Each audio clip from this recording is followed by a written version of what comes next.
Ici Marc Baudouin, bienvenue à cette édition d'Info.tvc du 15 novembre 2024.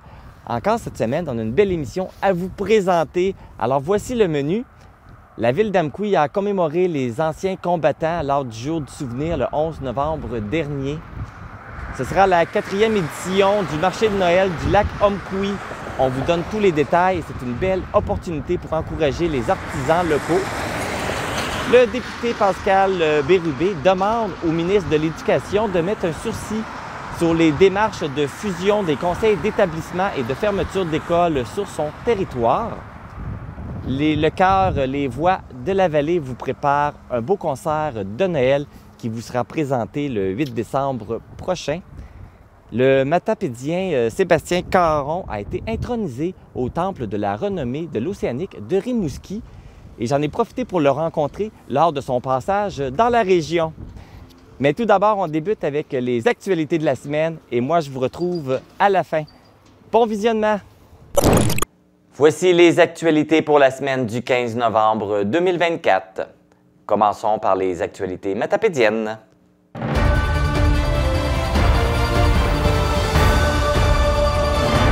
Il y a du développement dans le dossier en lien avec l'incendie de la salle communautaire de Sébec.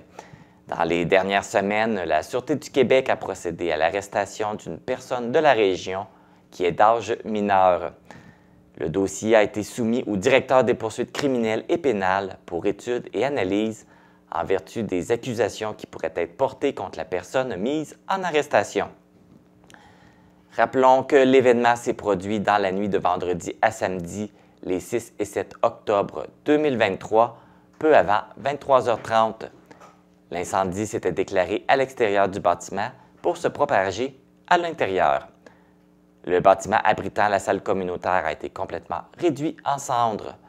Pour la suite de l'enquête, des enquêteurs du service des enquêtes MRC de la Sûreté du Québec étaient présents avec le poste de commandement mobile dans le stationnement du centre communautaire quelques jours plus tard pour recueillir des informations relatives à cet événement de nature suspecte. Le 7 novembre dernier s'est éteint Laval-Morin à l'âge de 80 ans et 11 mois au centre d'hébergement Marianne-Ouellette. Laval-Morin était l'un des grands bâtisseurs de la région et a laissé sa marque dans le domaine de l'éducation.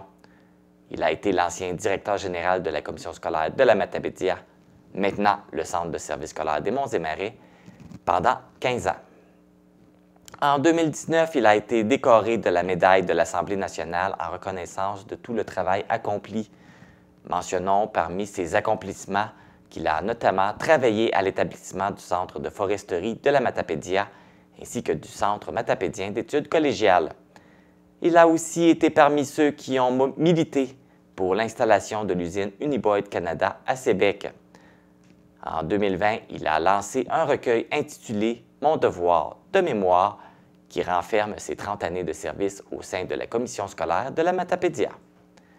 Toutes nos condoléances à la famille et aux proches de Laval-Morin. Afin de faire sa part pour la lutte contre les changements climatiques, la MRC de la Matapédia travaille actuellement à la confection de son tout premier plan climat. En ce sens, l'organisation a procédé à l'embauche d'une nouvelle ressource, Louise Beaupré, dédiée à la préparation de la démarche visant, entre autres, la réduction des émissions de gaz à effet de serre ainsi que l'adaptation aux aléas climatiques et à leur impact couvrant tout le territoire. Louise Beaupré cumule plusieurs années d'expérience dans le milieu matapédien, notamment dans le domaine de l'environnement, et a une très bonne connaissance du territoire de la Matapédia. Ce plan est rendu possible grâce à un soutien financier provenant du programme Accélérer la transition climatique locale du ministère de l'Environnement, de la lutte contre les changements climatiques, de la faune et des parcs. Et ce programme de soutien financier comporte un deuxième volet qui visera à planifier et mettre en œuvre les projets et actions qui auront été identifiés dans le plan comme étant prioritaires. Le plan climat de la MRC devra avoir été approuvé par le ministère au plus tard en 2026.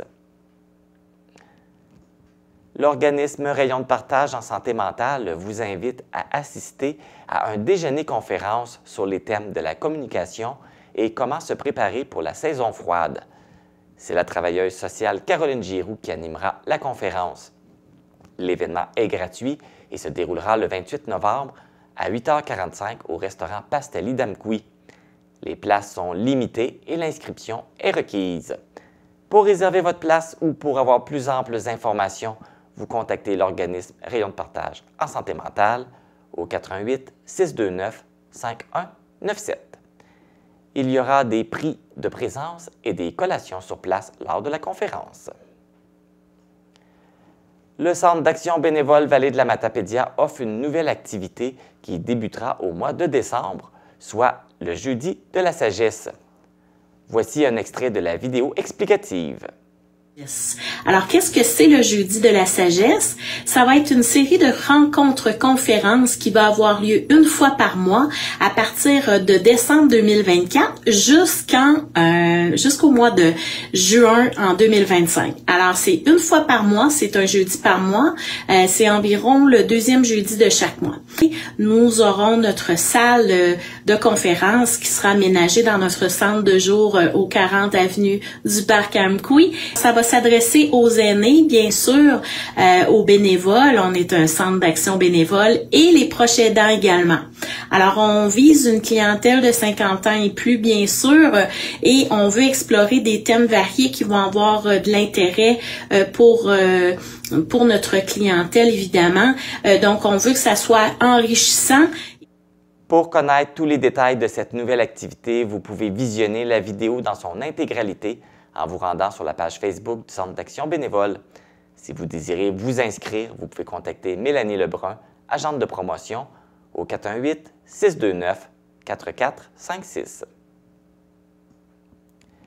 Le 8 novembre dernier, New Holland, Amqui et Unoria Coopérative ont inauguré le nouveau centre de machinerie qui est situé au 110 rue Proulx à Amqui. Rappelons que le déménagement dans le nouvel édifice s'est effectué en avril dernier.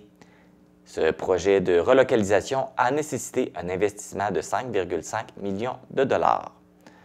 Ce nouveau centre, dont la superficie avoisine les 14 000 pieds carrés, est conçu pour offrir une gamme complète de produits et services, tant pour le producteur agricole que pour l'entrepreneur, le marché industriel et le consommateur. Voici maintenant les actualités régionales.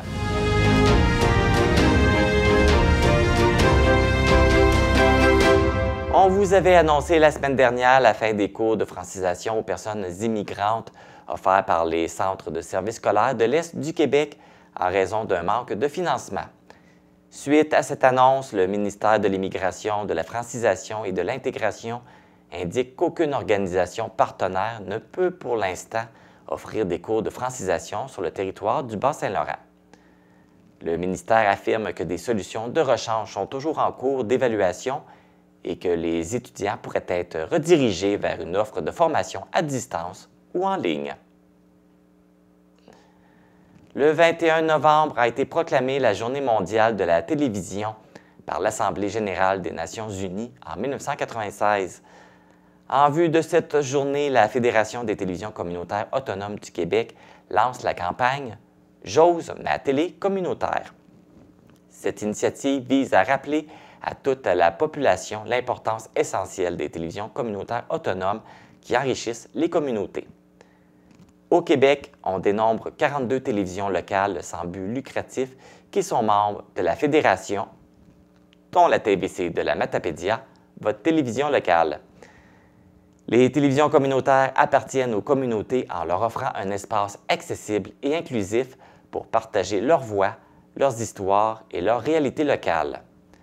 Mais pour continuer à remplir cette mission, elles ont besoin de votre soutien. C'est pourquoi la Fédération vous invite à prendre conscience de cette richesse collective et incite toute la population à se joindre à cette campagne de visibilité afin d'assurer la pérennité de ce média unique. Un premier rendez-vous régional des municipalités du Bas-Saint-Laurent, organisé par la Table régionale des élus municipaux du Bas-Saint-Laurent, avait lieu aujourd'hui afin de renforcer la concertation et les échanges entre les élus de la région. Un grand nombre de mairesses, maires, préfets et préfètes, dont font partie la mairesse d'Amqui, Sylvie Blanchette, et la préfète de la MRC de la Matapédia, Chantal Lavoie, se sont rassemblés dans le but de partager leur expérience et de réfléchir ensemble aux défis grandissants liés à leurs fonctions. Les élus ont eu également droit à une conférence offerte par Jérôme Duprat, titulaire de la chaire de recherche du Canada en économie écologique à l'Université du Québec en Outaouais, et un panel sur la croissance et la complexité des responsabilités municipales. Rappelons que la table régionale des élus municipaux du Bas-Saint-Laurent regroupe les 8 préfets des MRC et les 10 maires des municipalités de centralité et porte la voix de la région et fait la promotion des intérêts et des besoins de celle-ci auprès des gouvernements supérieurs. Voici maintenant les actualités sportives.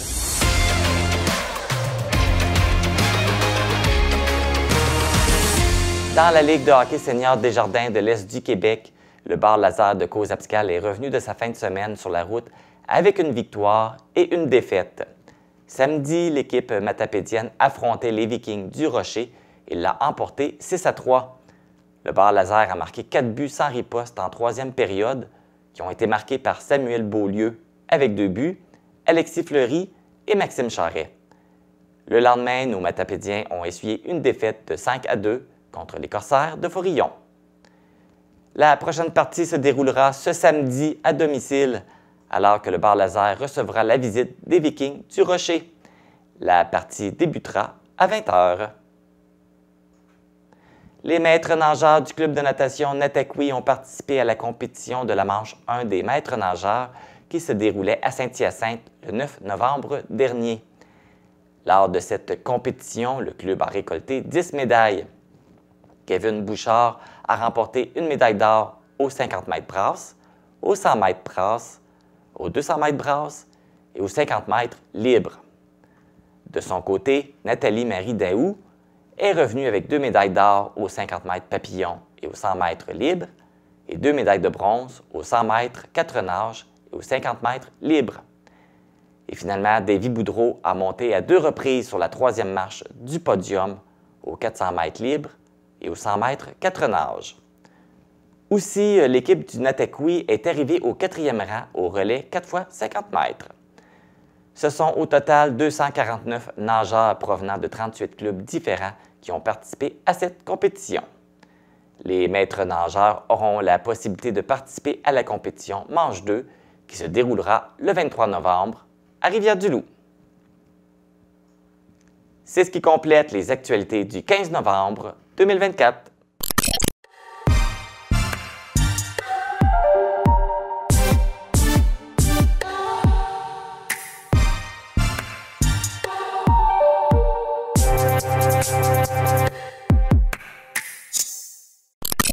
La ville d'Amqui a souligné le jour du souvenir avec un rassemblement commémoratif au parc Marcel Rioux, situé derrière l'hôtel de ville, où est érigé un cénotaphe à la mémoire des anciens combattants. Voici le reportage.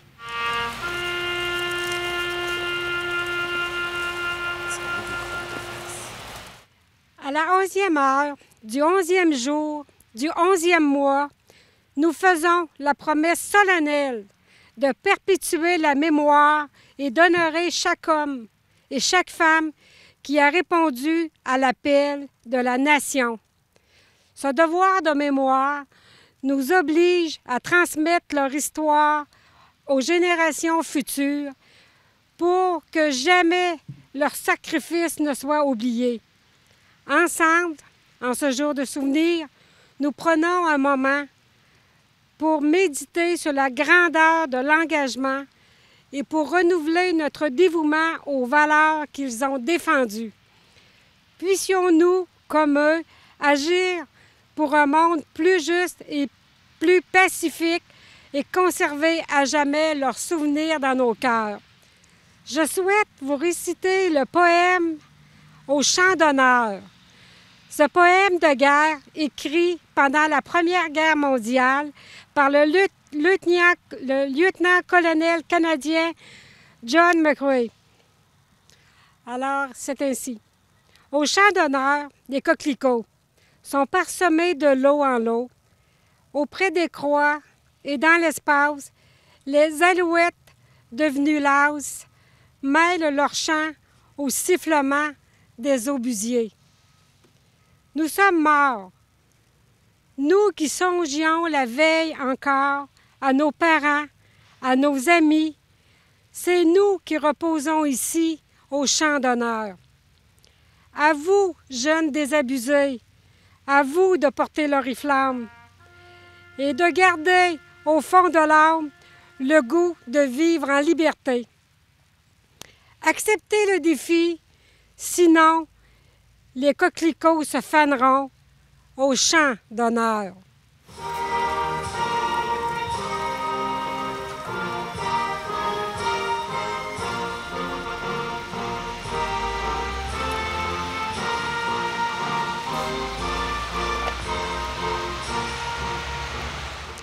Je suis en compagnie de la mairesse de la ville d'Amqui, Sylvie Blanchette. Bonjour Sylvie. Bonjour Marc. Ça fait déjà quand même plusieurs années là, que la ville d'Amqui commémore le 11 novembre. Bien, plusieurs années que la ville d'Amqui l'a commémoré, mais moi, je vais dire, depuis les dernières années, depuis que je suis à la mairie, honnêtement, c'est la première fois qu'on commémore le 11 novembre. Que vous faites vraiment un événement là, plus particulier dans sa première. Et pourquoi c'est important justement pour la ville d'Amqui de faire un événement spécial?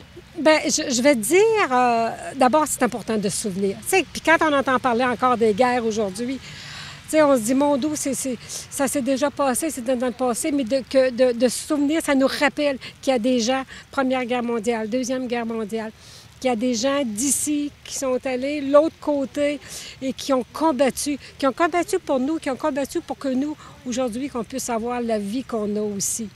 Oui, parce qu'on en parle, mais il y a du monde de la Matapédia qui ont fait la guerre. Là. Je pense que les noms sont écrits aussi sur le monument. Les noms sont écrits. J'ai nommé tout à l'heure des personnes qui sont allées, mais les noms sont écrits. Il y a des gens qui sont allés, qui malheureusement sont décédés lorsqu'ils étaient à la guerre. Fait que c'est sûr qu'il y a des gens d'ici, gars. Ils étaient mobilisés, les gens, puis ils devaient y aller. Moi, dans ma famille, j'ai des oncles qui sont allés à la guerre, puis et ces gens-là aussi restaient marqués. Fait que c'est pour ça qu'il faut se souvenir du sacrifice qu'ils ont fait, parce qu'ils laissaient leur famille ici, ils partaient et ils ne savaient pas s'ils allaient revenir. Fait que certains ne sont pas revenus, puis d'autres qui sont revenus. Et c'est pour ça aujourd'hui, on veut vraiment les souligner, le travail remarquable qu'ils ont fait. Et même dans ceux qui sont revenus, certains ont été traumatisés. Il y a eu des traumatismes et tout. Donc, je veux dire, ça a été difficile pour eux. Et puis là, on parlait du cénotaphe. Il y a une nouveauté qui a été ajoutée. Oui, je suis tellement contente. C'est ça, c'est que le cénotaphe qui est là depuis 2015, comme disait environ. Alors, moi, je le voyais comme ça, tu sais, je voyais. Puis, la semaine dernière, lorsqu'on a parlé qu'on voulait faire cette commémoration-là, il y a des employés, des gens à la ville qui savaient probablement. Et je vais dire honnêtement, ils m'ont fait la surprise aussi parce que tout d'un coup, ils sont venus me voir et ont dit « Sylvie, tu regarderas quand tu vas faire noir. » Et c'est ça, c'est qu'il y a un œil magique à l'intérieur, il y a des lumières qui fait qu'on voit le corps qui est allongé, on le voit allumé le soir à la noirceur. Et c'est autant les deux côtés du cénotaphe, que tu sois de ce côté-ci, que tu sois de l'autre côté, à l'hôtel de ville, on le voit éclairé et c'est magnifique à voir. C'est une belle façon de rendre hommage et que leur courage brille encore aujourd'hui. Ils brillent, c'est ça, leur courage, puis que ces gens-là brillent aujourd'hui, vraiment. Et on les remercie profondément. Sylvie Blanchette, merci beaucoup et bravo pour cette belle cérémonie de commémoration. Bien, merci à vous aussi d'être venu nous voir aussi aujourd'hui. Merci. Je suis maintenant en compagnie d'un vétéran, Donald Courcy. Bonjour, M. Courcy. Bonjour. Vous êtes un vétéran, mais par rapport à quelle division? J'étais dans la marine, service des sous-marins. OK. Donc, comment vous avez trouvé justement la cérémonie commémorative qui a été offerte ici à Amqui? Bien, je pense que ça a été très bien. C'est le temps qu'on en fasse à Amqui. Il y a beaucoup de vétérans qui sont originaires de la vallée puis d'Amqui. Puis c'est une bonne manière de se souvenir de leur sacrifice. Tout à fait. Et vous, ce que vous avez fait aussi, vous avez dit que vous étiez dans la marine, vous avez... C'est ça. Bien, moi, premièrement, mon grand-père est vétéran de la Première Guerre. C'est un gars d'Amqui, justement. Mon père, un gars de Saint-Moïse, mais qui était vétéran de la Deuxième Guerre. Et moi, je suis de Val-Brillant.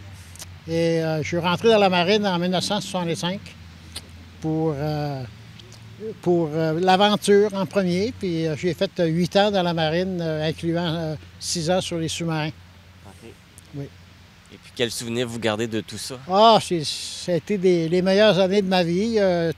Tout ce qui s'est passé dans la marine, ça a été pour moi... j'étais plongeur aussi, plongeur. J'ai participé à des exercices de l'OTAN. Je me suis promené un peu partout sur l'océan, d'ailleurs. On espionnait dans ce temps-là des Soviétiques. Alors, j'ai beaucoup aimé ça. Ça a été pour moi une aventure que j'oublierai jamais. C'est une aventure d'une vie. Oui, puis d'ailleurs, le Nondaga à Pointe-au-Père, c'est un de mes anciens sous-marins. Ah oui? Puis à toutes les années, là, des fois, je vais passer de nuit à bord pour me souvenir de... Ça me rappelle des souvenirs. Juste la senteur du diesel, c'est assez pour me rappeler beaucoup de choses. Vous, avez-vous déjà participé à des guerres ou ça vous est pas arrivé? C'est la guerre froide. OK. On ne s'est pas tiré, on s'espionnait. OK. On allait se cacher des fois à 400 pieds sous l'eau entre l'Islande et le Groenland, puis on écoutait les Soviétiques, les sous-marins soviétiques qui descendaient vers Cuba. Dans ce temps-là, il y avait beaucoup de... Ça passait proche. La crise de Cuba, avant que je rentre dans la marine, il y a eu la crise de Cuba. Mais en 1968, là, ça a été assez dangereux. Il y a 4 sous-marins qui ont disparu. Un sous-marin russe, un sous-marin américain, un sous-marin israélien et français. Dans ce temps-là, ça a passé proche de la guerre froide, là, jusqu'à temps que l'Union soviétique tombe. Là, ça a été, il y a eu des moments un peu dangereux. Oui, c'est ça. Mais c'est sûr que quand on entre dans l'armée, on ne veut pas nécessairement avoir à vivre ce que les gens ont vécu à la Première Guerre et Deuxième Guerre mondiale. Ouais. Bien, l'avantage de la marine, c'est que tu vois pas l'ennemi, tu vois pas de proche. Dans l'armée, eux autres, ils sont plus proches de la bataille. Nous autres, on lance des torpilles, des choses comme ça. On voit pas exactement l'ennemi proche. Alors, ça fait différent. Mais c'est quand même important là, de commémorer tous ces gens-là qui ont participé à ces guerres-là. Bien, certainement, parce que sans eux autres, là, où est-ce qu'on sera aujourd'hui, on ne sait pas. Là. C'est vraiment... Puis d'ailleurs, en ce moment, c'est important aussi de voir ce qui se passe dans le monde, là, entre l'Ukraine et la Russie, au Moyen-Orient. Il y a des endroits un peu dangereux en ce moment, puis il faut penser à se préparer au cas où ça pourrait empirer. On le souhaite pas. Non, on ne le souhaite pas. Donald Courcy, merci beaucoup. Merci. Les Canadiens célèbrent le jour du souvenir, autrefois appelé jour de l'armistice, tous les 11 novembre à 11 h. Ce jour rappelle la fin de la Première Guerre mondiale et c'est une occasion de se souvenir de tous ceux qui ont défendu la nation. Avec l'approche du temps des fêtes, ce n'est pas les opportunités d'effectuer des achats locaux qui manquent. D'ailleurs, c'est le retour du marché de Noël du lac Omkoui. Et pour nous parler de cet événement grandissant, je reçois la créatrice du marché de Noël, Ginette Payan. Bonjour, Ginette. Bonjour, ça va bien? Ça va très bien, toi? Oui, ça va bien. Là, on parle du marché de Noël du lac Omkoui. Oui. Ça fait combien d'années que ça existe? C'est la 4e année que ça existe, puis ça prend toujours d'année en année de l'ampleur. Oui. Puis on est bien content de ça. On essaie autant que possible d'avoir les artisans du lac Omkoui, mais c'est sûr qu'il y en a un petit peu de l'extérieur, Saint-Léon, Omkoui. Mais la grosse majorité, c'est des gens du lac Omkoui. Donc, on veut faire découvrir aux gens ce que les gens du lac Omkoui sont capables de faire comme création. Donc, Comme j'ai mentionné, cet événement-là, c'est ta création. Oui. Et il y a 4 ans, qu'est-ce qui t'avait amené à dire « je veux créer un salon, moi, un marché de Noël ». J'avais commencé moi-même à faire des créations avec le Chic Recycle. Okay. Et j'avais commencé à participer à des marchés de Noël. Donc, je trouvais intéressant. Je me suis dit, pourquoi pas en faire un à notre coin? Puis, à ce moment-là, on va faire découvrir aux gens les talents du lac Omkoui. Donc... Là, comme on mentionnait, c'est un événement qui est grandissant. Tu peux nous faire un petit peu un historique là, de l'évolution des 4 dernières années? Bien, dans les premières années que ça a été créé, on avait une dizaine d'artisans, à peu près. Puis à chaque année, ils s'en rajoutent. Et puis là, cette année, c'est très bien. On est rendu à 22 artisans officiels. Puis j'ai une 23e qui est notre artisane au fourneau qui nous fait notre repas sur l'heure du dîner, puis qui est là aussi pour faire des ventes, comme de raison, parce que c'est une dame du Lac-Comquie qui était à la cantine du Lac-Comquie, puis elle, sa spécialité, elle va faire de la pizza. Et ils sont très bonnes. Donc, au niveau des participants, ça l'a comme doublé là, avec les années. Là. Oui, et puis je suis très contente de ça. Puis l'année prochaine, pour notre 5e anniversaire, j'espère, je croise les doigts, j'aimerais bien faire quelque chose de pété. Pourquoi on va commencer par la 4e édition. Oui, parce qu'il y a bien des gens à mettre en collaboration pour la 5e, fait qu'on ne s'est pas parlé encore. Fait qu'on va commencer par la 4e. Très sage. T'es déjà rendu à la 5e. Mais n'empêche que des événements comme ça, il faut y penser déjà un an d'avance. Il faut déjà commencer. Parce que c'est beaucoup de logistique derrière ça. Hein. Oui. Est-ce qu'il y a beaucoup de visiteurs qui vont au marché de Noël? Oui, c'est quand même une bonne achalandage. Cette année, je vais avoir un hôtesse à la porte, puis là, on va prendre combien de personnes pour arriver, pour avoir vraiment une idée juste, parce qu'on a quelques centaines de personnes, mais je veux dire, on aimerait ça avoir vraiment l'âge juste là-dessus. Là, tu as mentionné qu'il y aurait à peu près, qu'il va y avoir 23 artisans qui vont être sur place. Qu'est-ce qu'on va retrouver comme produit? Il y a des produits alimentaires, comme de raison, donc des choses faites par les artisans, comme entre autres Rosaline Duguay, qui avait la cantine de la gare, elle est réputée pour ses pâtes à viande. Donc, année après année, c'est la folie furieuse. Rosaline, elle est au fourneau. Il y en a d'autres, c'est d'autres sortes. Ça va être du pain maison, des galettes, du sucre à crème. Il y a des produits. On est beaucoup de personnes qui font partie des fermières du Lac-Comquie. Donc aussi, il faut s'attendre à avoir des produits du tissage à la main, de la couture, des belles créations. Je vais être là avec mes bijoux. Il y en a d'autres. C'est tellement varié, là. Il y en a un monsieur d'Amqui qui va être là pour faire il y a des décorations de Noël faites avec du laser, ces choses-là. Fait qu'il y a vraiment de tous les goûts. Puis j'ai une dame aussi qui fait de la couture, qui est spécialisée pour des vêtements d'enfants. Donc, il y en a pour tous les goûts. Puis ce qui est vraiment intéressant dans des marchés de Noël comme ça, c'est des produits uniques là, qu'on retrouve. On ne trouve pas ça ailleurs. Non. C'est des belles opportunités. Des belles découvertes. Puis on encourage même la relève. J'ai un petit garçon qui va venir vendre du chocolat chaud. Oh. C'est sa première édition qui vient au marché de Noël. Fait qu'on encourage les jeunes, là, quand ils ont des choses à vendre, venez nous voir, ben, on va les intégrer à notre marché. Puis il a quel âge? Il a 8 ans. Oh, c'est trop bien cute! C'est clair.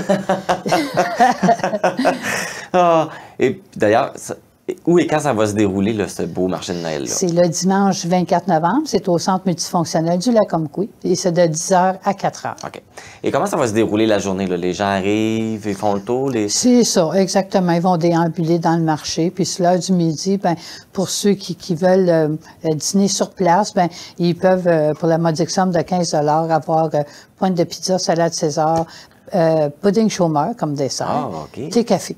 Fait que c'est quand même très bien là, comme accueil. Donc, là, s'ils veulent manger, doivent payer leur repas, mais pour rentrer dans le marché, ils n'ont pas besoin de payer, c'est gratuit? Non, c'est gratuit. L'entrée est gratis. Ah. Et puis, ben, il y a toi qui a créé le marché de Noël, mais est-ce que tu as d'autres personnes qui t'accompagnent pour l'organisation? Oui. J'ai mon bras droit qui est Rosaline Duguay, qui est là parce que c'est quelqu'un de très connu au Lac-Comquie, donc les gens se réfèrent aussi beaucoup à elle. Moi, ça fait un bout de temps que je suis là, mais Rosaline, c'est elle qui fait les ralliements, ces choses-là, elle est très connue. Et donc, dans le fond, l'argent, les personnes qui vont acheter les produits, ça va à l'artisan. Aux artisans. Fait que ça les encourage. Et est-ce qu'il va y avoir un type de paiement? Est-ce que les gens vont pouvoir payer par carte ou c'est juste argent comptant? Ou? La plupart par argent comptant, mais il y en a certains, je crois, qui ont des petits bidules de paiement. Là, OK.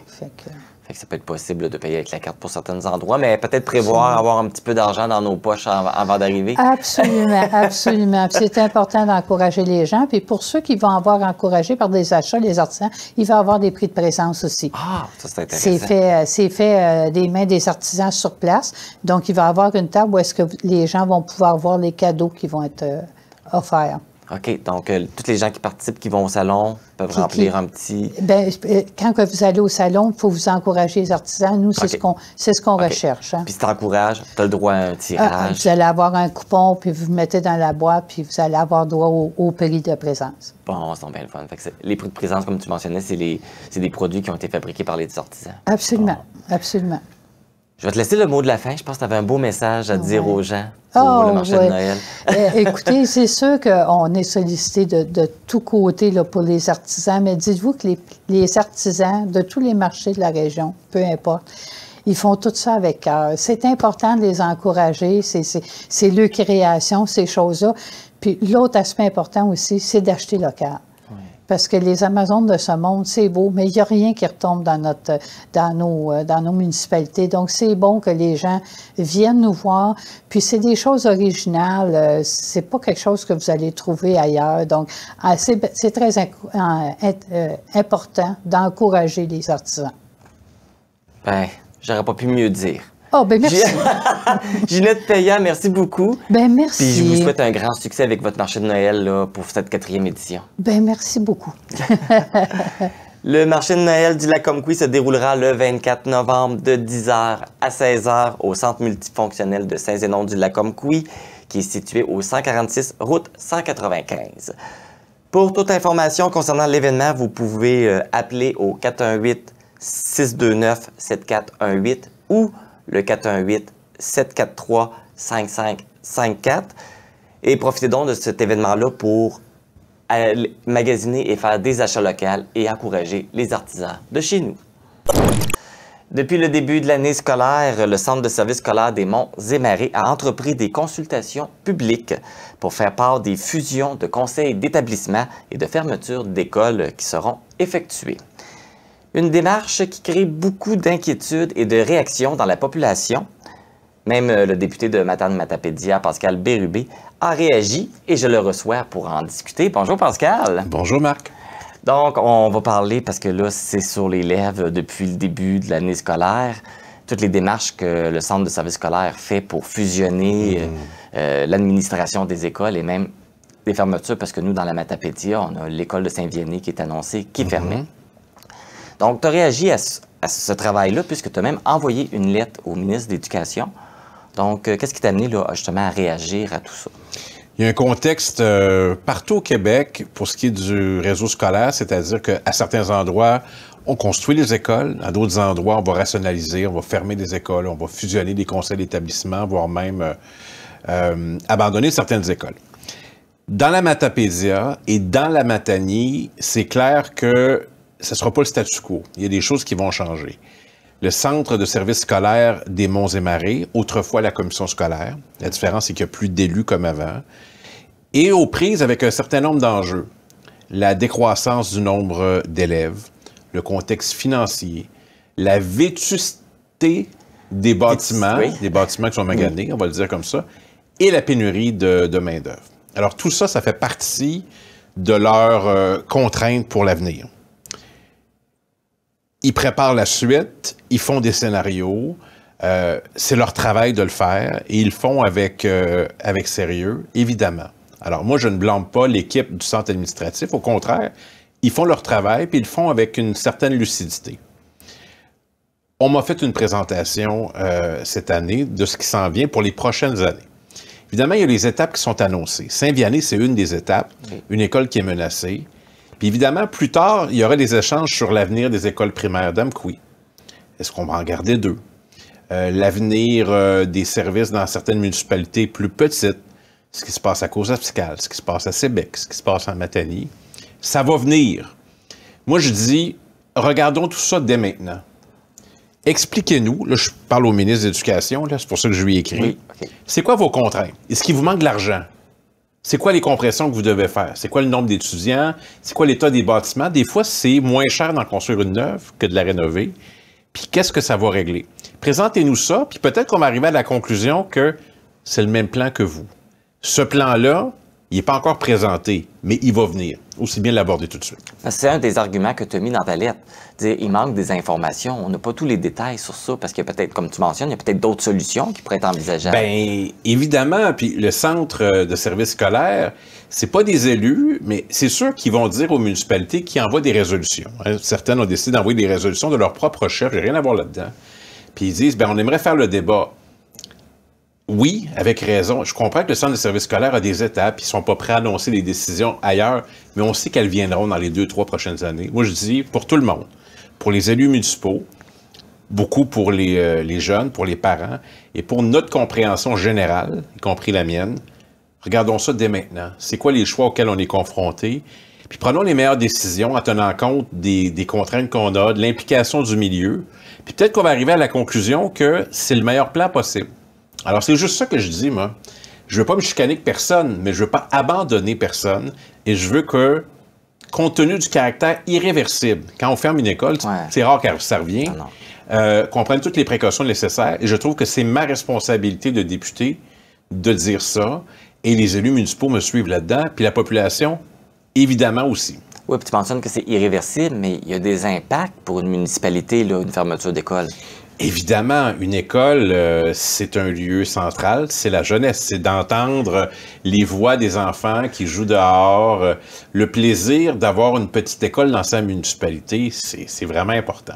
Tristement, on a perdu un certain nombre d'écoles dans certaines municipalités avec les années. Ça peut arriver dans d'autres municipalités, évidemment. Alors, il faut tout faire pour sauver une école quand c'est possible. Des fois, c'est pas possible. Alors, il y a de ça. Puis il y a aussi, il y a d'autres enjeux. Par exemple, est-ce qu'il est souhaitable qu'une école qui fonctionne bien, que le nombre d'étudiants, on change la formule pour les envoyer dans une autre municipalité? Non. Alors, comment on fait pour s'assurer de sa viabilité, compte tenu de toutes les contraintes que j'ai nommées? Moins de personnel, l'aspect financier, le nombre d'élèves et l'état des bâtiments. C'est vraiment épouvantable. J'ai vu la liste, elle est accessible d'ailleurs au public. 10, c'est les pires écoles, là. Il y en a plusieurs à côté de 10. C'est des écoles qui datent de 60 ans, 70 ans dans bien des cas. Donc, c'est pas prématuré de faire des travaux importants ou d'en construire des neuves. Pourquoi pas? Ça fait longtemps qu'on n'a pas eu des écoles neuves dans notre région. Et dans ta lettre, tu mentionnais 2 autres arguments aussi, dont celui que le fait qu'au centre de service scolaire, présentement, c'est une direction par intérim. Oui, est-ce que ça peut avoir... C'est quoi l'impact à ce moment-là? Bien, on peut présumer que la personne qui sera nommée par le ministre, la loi a changé, va être là pour un certain nombre d'années. Alors, oui, on aurait échangé avec cette personne et une raison supplémentaire d'attendre un peu. Là, j'ai appris tout à l'heure par l'entremise de mon conseiller politique, Marc-Olivier Caron, que le ministère planche sur une réponse très complète à apporter à ma lettre. Et j'ai bien hâte de regarder ça, mais c'est évident que j'aime mieux qu'on prenne plus de précautions au début, qu'on se précipite et que là, il y a des décisions qui soient prises, pas à court terme, dans les 2-3 prochaines années, qui ont un caractère irréversible. Je dois bien sûr aux municipalités de s'assurer de prendre toutes les dispositions nécessaires pour préserver les services scolaires partout sur le territoire où il y en a présentement. Et tu mentionnais aussi peut-être que les élus soient plus impliqués dans les discussions? Ils veulent l'être. En tout cas, la préfet Chantal Lavoie est clairement engagée, le préfet de la MRC de la Matane aussi, les élus municipaux m'en parlent, puis les parents et le personnel scolaire. Ils sont attachés. Ceux qui sont dans des petites localités, ils aiment ça. Alors, ça touche pas mal de monde et c'est pour ça qu'on prend les précautions nécessaires. Et on sait qu'à court terme, dans les étapes, il y a juste Saint-Vianney pour l'instant. Je sais tout ça. Mais j'aime autant qu'on prenne le temps nécessaire pour regarder ça. Il reste moins de 2 ans à ce gouvernement. Je voudrais pas qu'on arrive à la fin du mandat et que toutes les décisions soient prises. On a une façon différente de regarder ça au Parti québécois. Alors, prenant le temps qu'il faut, je pense que c'est l'avis de pas mal de monde dans la Matapédia. Au fond, c'est un peu ça l'objectif de ta lettre. C'est-à-dire, prenons notre temps pour regarder les choses et puis, avant de prendre des décisions précipitées. Encore une fois, selon les contraintes qu'on a, on va peut-être arriver à la conclusion que pour de la saine gestion, puis en accord avec les meilleurs principes pédagogiques pour les enfants, pour la réussite scolaire, il y a des décisions à prendre. Mais j'aimerais ça qu'on me présente tout ça, ce tableau-là, comme on l'a présenté au conseil d'administration du centre de services scolaires. Moi, ça me plairait, puis à cette réunion-là, cette rencontre-là, cette présentation-là, il y aurait les élus. Je pense que c'est sain. Je pense que c'est, comme dirait l'autre, du gros bon sens. Donc, à suivre, on va attendre de voir là, comment ils vont réagir suite à ta lettre. Je vous transmettrai la réponse du ministre et je la partagerai avec tout le monde. Et avant de compléter, je veux qu'on vienne sur une autre situation qui vient de se dérouler dernièrement. C'est l'arrêt des cours de francisation ici dans l'Est du Québec. Et aujourd'hui, j'ai lu aussi qu'il n'y avait pas de solution de rechange pour le moment. Non. On a de plus en plus d'immigrants dans l'Est du Québec, là. Puis c'est important qu'ils apprennent le français, là. Qu'est-ce qui se passe avec ça? C'est la clé. Alors, la francisation, évidemment, des immigrants, des immigrantes qui arrivent dans notre région, qui ne parlent pas français, donc à l'éducation des adultes, dans le réseau scolaire, parfois avec des organisations autres, mais ici, c'est le réseau scolaire. On leur apprend le français, il y a une belle expertise, il y a du personnel fabuleux. Et là, même pas au milieu de l'année, on annonce que c'est fini. On n'a plus d'argent, donc on arrête ça. C'est pas le choix des centres de services scolaires.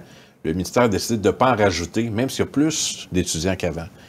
Ce qui donne lieu à des scènes d'une grande tristesse. J'ai participé à une manifestation vendredi dernier à Matane. Les gens qui ont choisi le Québec puis notre région, ils veulent participer pleinement à notre vie collective, ils veulent travailler, ils veulent parler français, ils veulent être aussi québécois que nous. Et c'est mon souhait aussi. Ça passe par le français. Et là, on n'a plus de ressources pour le faire. C'est une des pires décisions que la CAQ a prises, qui a le plus grand impact dans notre région, puis ailleurs aussi, dans d'autres régions. Donc, on aimerait renverser la décision. C'est pas la première fois qu'on a des coupures qui touchent la clientèle adulte. On a une belle organisation qui s'appelle le RECEM dans la Matapédia, en l'éducation populaire. Je les ai rencontrés ce matin pour parler de leur financement et de leur mission. Eux autres aussi ont eu des coupures en éducation populaire, Jim Cerveau, plein de formations hyper populaires. Donc, on recule là, avec ce gouvernement et c'est franchement inquiétant. Oui, parce que, parce qu'en plus, c'est pas juste une question d'éducation aussi. Le français, c'est la culture québécoise. C'est la clé pour l'intégration, à la culture, à l'emploi, à la socialisation, à la vie avec les autres. Moi, j'ai été là, tellement triste vendredi dernier. Les histoires étaient poignantes. Ça m'a vraiment beaucoup fait de peine. Ça m'a touché en plein cœur et puis on ne peut pas les abandonner. Donc, le Parti québécois continue la bataille. Oui, puis peut-être avoir des solutions à proposer, puisque là, la CAQ n'a pas l'air d'en avoir. De toute façon, pour le moment... La ministre régionale donne comme raison, mais le MIFI, c'est le ministère de l'Immigration et de la Francisation, a une autre structure en région pour les aider. La réponse, c'est que c'est faux. Ça n'existe pas. Demandez n'importe qui connaissait la francisation. Les services de ce ministère-là n'existent pas en région. Okay. Donc ça, puis rien dire, c'est pareil. Bon. J'imagine que tu vas travailler sur le dossier puis tu vas faire le suivi. C'est commencé. Puis d'ailleurs, c'est moi qui ai rendu public la lettre du Centre de services scolaires des Monts-et-Marais qui disait qu'il n'y avait plus de service. Je l'ai rendu public, puis là, tout a parti suite à ça. J'ai été informé par des enseignants, des enseignantes qui sont découragés. Ils perdent leur emploi aussi. Hein. Il y a de ça. Donc, c'est un enjeu qu'on n'avait pas besoin d'aborder cet automne. Ça allait bien, puis ça se rajoute. Et là, il y aura une mise à jour économique le 21 novembre du gouvernement, du ministre des Finances. On craint pour des compressions potentielles dans des services qui sont importants pour la population. Pascal Bérubé, merci beaucoup de ton passage puis de nous avoir un peu plus éclairé sur la situation. Toujours disponible. Je reviendrai sur votre beau divan vert, là, qui est magnifique, dans votre très beau studio que j'aime beaucoup. C'est très inspirant puis ça me fait toujours plaisir de collaborer avec la TVC. Merci. La population est invitée à venir poser leurs questions et soumettre leurs commentaires concernant la fermeture de l'école primaire de Saint-Vianney le 2 décembre à 19h à l'école de Saint-Vianney au 160 Avenue Centrale et concernant les différentes fusions des conseils d'établissement qui se déroulera le 9 décembre à 19h à la salle Jean Cossette d'Amqui. Profitez de cette tribune pour vous faire entendre que vous soyez pour ou contre ces démarches. Encore cette année, pour le temps des fêtes, le chœur Les Voix de la Vallée vous offre un concert de Noël. Je profite de ce moment de pratique pour venir les rencontrer et vous donner un avant-goût de ce qui vous attend comme spectacle. Je suis en compagnie de la directrice musicale Isabelle Leroy. Bonjour Isabelle. Bonjour Marc. Donc, ça fait combien d'années que le chœur Les Voix de la Vallée offre un concert de Noël? Ça fait très longtemps, depuis la fondation, il y a plus de 50 ans, si je ne me trompe pas, 45 ans, quelque chose comme ça. Moi, c'est tout nouveau pour moi. J'ai été recrutée en février dernier, donc j'ai fait un concert au printemps et ça sera mon deuxième cette année. Donc, un beau défi encore? Oui, certainement, un beau défi, puis un beau programme qu'on vous a préparé. Parfait. Est-ce que tu t'es donné un objectif personnel? Un objectif personnel, je dirais, de faire un beau concert, que tout le monde en ressorte content, puis ait l'impression d'avoir donné son plein potentiel, puis que les gens qui ont assisté au concert en ressortent aussi avec beaucoup de paix, puis dans de bonnes dispositions pour passer le temps des fêtes. Ah, c'est bien dit. Et il y a un beau thème cette année. Noël, oui, le concert s'appelle Noëls anciens, Noël nouveau. C'est bien ça, ou l'inverse. Donc, parce qu'on vous a préparé donc des pièces, un beau mélange de pièces anciennes et nouvelles, de la musique profane, de la musique sacrée, des cantiques de Noël, des chansons populaires plus récentes, des chansons, des airs qui datent de très longtemps, jusqu'à la période de la Renaissance. Moi, personnellement, je trouve ça fascinant quand je m'arrête à penser que l'air que la chorale est en train de chanter en 2024 était chanté, le même air, il y a 500 ans. L'harmonisation a changé, les paroles ont changé, mais la musique, la magie de la musique opère toujours, puis c'est les mêmes émotions qu'on ressent probablement aujourd'hui qu'on ressentait il y a 500 ans. Donc, on va faire un beau voyage dans le temps en même temps. Tout à fait, oui. À la fois des airs connus, donc des chansons populaires récentes, comme Noël blanc, La promenade en traîneau, Le petit Renaud des Rouges, donc des classiques de Noël dont on ne se lasse pas, et des cantiques comme Minuit chrétien, Noël nouvelet, des airs, des classiques du chant choral comme Dans une étable obscure de Prétorius, À la Noël à la minuit de l'Allemand, un petit peu de baroque aussi avec une pièce de Handel, l'Alléluia de Leonard Cohen, donc tout un beau mélange de nouveaux puis d'anciens, de connus puis de moins connus, mais tout ça dans l'esprit des fêtes avec les émotions que ça suscite ce genre de musique-là, la joie de se réunir, l'amour de son prochain, la paix, la tranquillité, tout ça. Et ton travail à toi en tant que directrice musicale, ça ressemble à quoi? Quand on dit que tu es directrice musicale, mais qu'est-ce que tu fais au juste? Bien, je dirige les répétitions, comme ce soir. Alors, et je m'efforce de préparer les choristes à bien chanter le jour du concert, le jour J, et puis à être content d'eux, donc de donner leur maximum.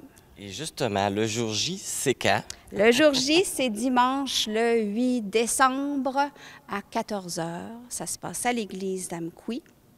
Les billets sont disponibles à la porte, bien sûr, au coût de 25 $ ou en pré-vente auprès des choristes et en appelant au numéro que vous donnerez sans doute, que je n'ai pas par cœur, au coût de 22 $.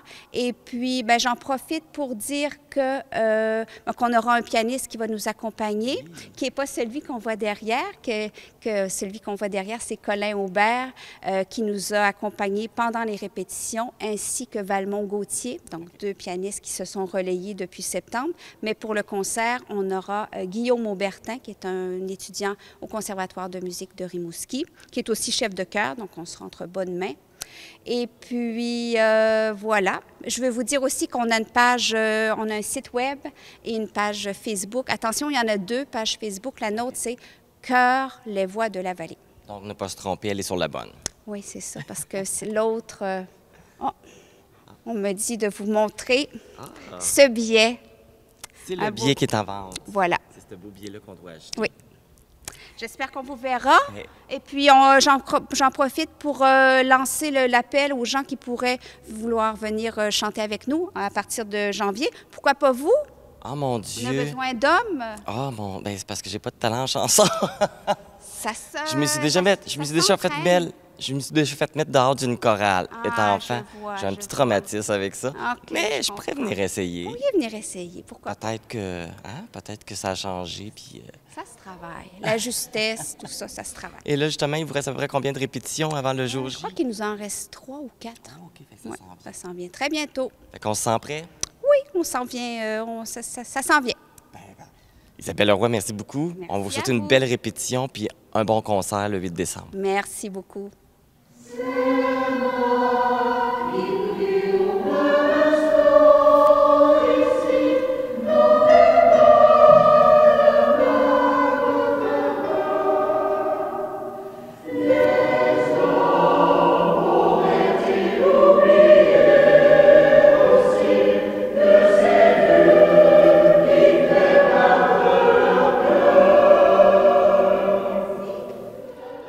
Le spectacle Noël ancien, Noël nouveau sera présenté le 8 décembre à 14 h ici à l'église d'Amqui.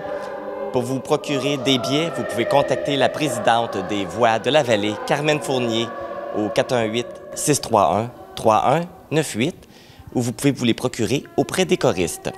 Donc, pourquoi pas vous offrir en cadeau Noël en chanson? Bon spectacle! Il a joué 2 saisons avec l'Océanique de Rimouski de 1998 à 2000. Il a remporté la Coupe Mémorial ainsi que le trophée du meilleur gardien de but. Pour ce travail accompli, il a été intronisé au Temple de la Renommée 1995-2000 de l'Océanique. C'est un matapédien et je profite de son passage dans la région pour le recevoir. Sébastien Caron, bonjour! Bonjour, bonjour. Ça va bien? Oui, ça va bien, ça va bien. Merci d'avoir accepté notre invitation. Puis Oui. tout d'abord, félicitations pour ce bel hommage. Ah, un plaisir, merci, merci. Et comment tu as réagi quand ils t'ont contacté pour te dire qu'ils voulaient t'introniser? Ah, c'était un honneur. Quand que tu regardes le parcours que j'ai fait de partir de jouer ici pour les ambassadeurs, puis d'aller jouer midget 2A, puis d'être invité au camp d'entraînement. Juste ça, invité au camp d'entraînement à l'Océanique, c'était vraiment un honneur dans le temps. Et puis, de faire l'équipe, puis de me ramasser à gagner la Coupe Memorial, puis d'être introduit dans les... Il y a tellement de bons joueurs qui ont joué dans l'Océanique dans les 30 ans, puis d'être considéré, c'est vraiment bien. Et là, tu es revenu justement exprès pour l'événement. Oui. Comment ça s'est passé justement cette intronisation-là? Parce que l'on sait que ça a eu lieu pendant le soir du match des 30 ans de l'Océanique. Oui, oui. Fait que ils nous ont appelé, Alex Tanguay m'a appelé, puis m'a donné le speech, là. Fait que c'était... J'étais au téléphone, puis je travaillais, puis je pensais juste qu'il allait me dire quelque chose pour voir comment ça allait, puis tout ça. Puis finalement,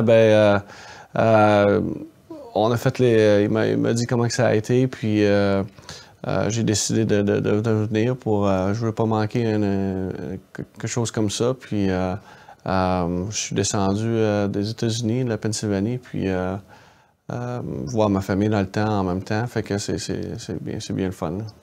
Et comment ça s'est passé justement cette soirée-là? Ouais, c'était le vendredi, le jeudi soir, on est arrivé, on a vu une couple de gars, on est allé prendre une coupe de bière que j'avais pas vu, ça faisait bien longtemps. Puis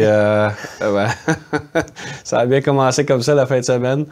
Puis le vendredi matin, on s'est réunis le matin pour l'entraînement de l'Océanique, et puis rencontrer les jeunes le matin, puis de leur parler un petit peu, puis du cheminement qu'on a fait, puis rencontrer les coachs, que c'était une couple de coachs que c'était nos coachs dans le temps. Aussi? OK. Puis c'est vraiment le fun de rencontrer tout le monde, puis l'organisation, puis après ça, dans l'après-midi, on a fait un petit peu des interviews, des choses comme ça.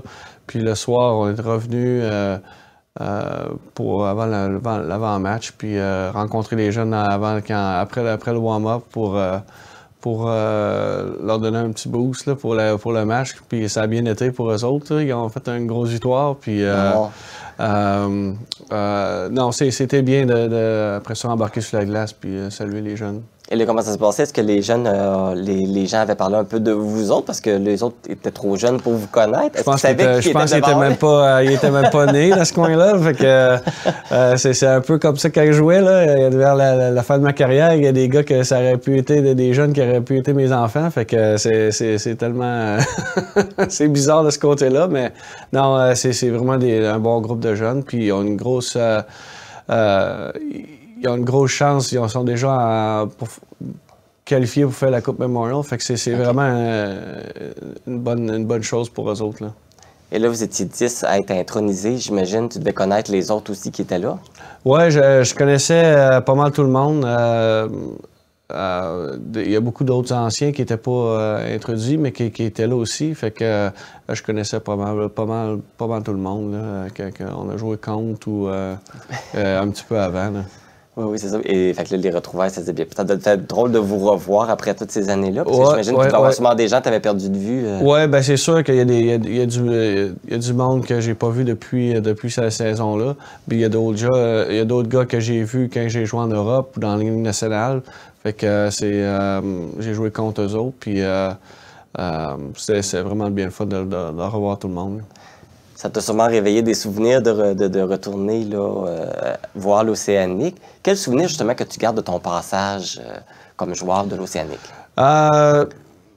Vraiment, ça a vraiment été vite parce que c'était 2 saisons, mais 2 saisons assez vite. Puis vraiment, ben, c'est sûr, gagner la Coupe puis jouer, de faire l'équipe, c'était vraiment super. Puis de jouer devant tout le monde, ma famille et puis tout le monde de la vallée, devant eux autres, que c'était plus accessible pour eux autres de me voir. Fait que c'était une bonne chose. Là. Parce que ça t'a ouvert la porte. Après ça, après jouer l'Océanique, tu as passé dans la Ligue nationale de hockey. Oui. J'ai été repêché par les Penguins de Pittsburgh. Et puis, j'ai commencé mes professionnels à Wilkes-Barre, dans le club école dans la Ligue américaine. Et puis, j'ai joué 2 ans et demi là. Après ça, j'étais allé jouer à Pittsburgh pour 4 ans et demi. Puis après ça, j'ai joué en Europe aussi, en Allemagne puis en Suisse. Wow! Ça t'a amené à faire pas mal le tour du monde. Ouais. Non, j'en ai fait pas mal de millages. Mais là, en tant que joueur, tu as pris ta retraite, là. Oui, j'ai arrêté. 2017, c'était ma dernière année en Allemagne. Et puis, j'ai aidé un petit peu jusqu'à 2 ans, les Penguins de Pittsburgh dans le club américain où j'habite à Wilkes-Barre, comme 3e gardien, un petit peu à aider quand il y avait besoin d'un gars qui faisait les pratiques extra ou des matchs. Des fois, il montait quelqu'un dans Pittsburgh ou descendait quelqu'un. Ça prenait, il ne pouvait pas se rendre à temps. Fait que je gagnais un petit peu des contrats de même comme ça. Là. OK. Mais là, t'es-tu encore impliqué dans le hockey? Ou... Oui, j'étais inscrit dans l'universitaire de Division 3. Puis je suis assistant coach là-bas. Puis c'est pas mal de boulot. Là. Mais c'est quand même une passion qui est encore là, le hockey. Oui, non, c'est le fun. C'est le fun de redonner aux jeunes qui ont. Puis c'est un bon le jeu de hockey, les jeunes sont bons. Puis ils retirent beaucoup de ce que je leur apprends. Puis c'est vraiment bien le fun là, de ce côté-là. J'imagine que tu suis encore l'Océanique, même si t'es loin. Ouais, non, je regarde encore, je suis encore l'équipe. Puis c'est vraiment quand tu gagnes un championnat comme ça, ça te reste marqué pour le restant de la vie. Oui, tout à fait. Sébastien Caron, merci beaucoup. Merci d'avoir accepté l'invitation. Puis félicitations encore pour ce bel honneur-là qui est bien mérité. Là. Merci beaucoup. L'intronisation de Sébastien Caron a été officialisée le 8 novembre dernier au Colisée financière Sun Life à Rimouski. Le panneau est installé dans le haut de la section 3 pour permettre là, que les gens qui vont au Colisée de bien voir les gens qui ont marqué l'équipe de l'Océanique. Pour nous joindre, composez le 418-629-4503 ou écrivez-nous à journaliste@tvcmatapedia.com. Restez à l'affût de toutes nos activités en nous suivant sur Facebook. Vous pouvez également regarder nos émissions en vous abonnant à notre chaîne YouTube.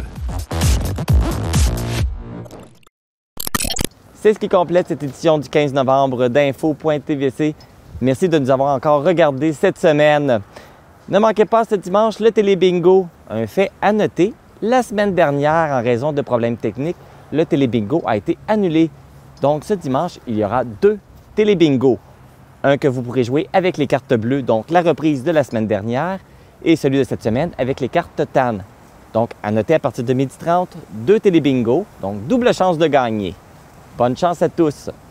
Ne manquez pas dans quelques instants le 4e épisode de l'Amatapédia Autrement. Une émission qui a beaucoup de succès. Vous êtes plusieurs à m'avoir contacté et être venus me rencontrer en studio pour me féliciter de cette belle émission.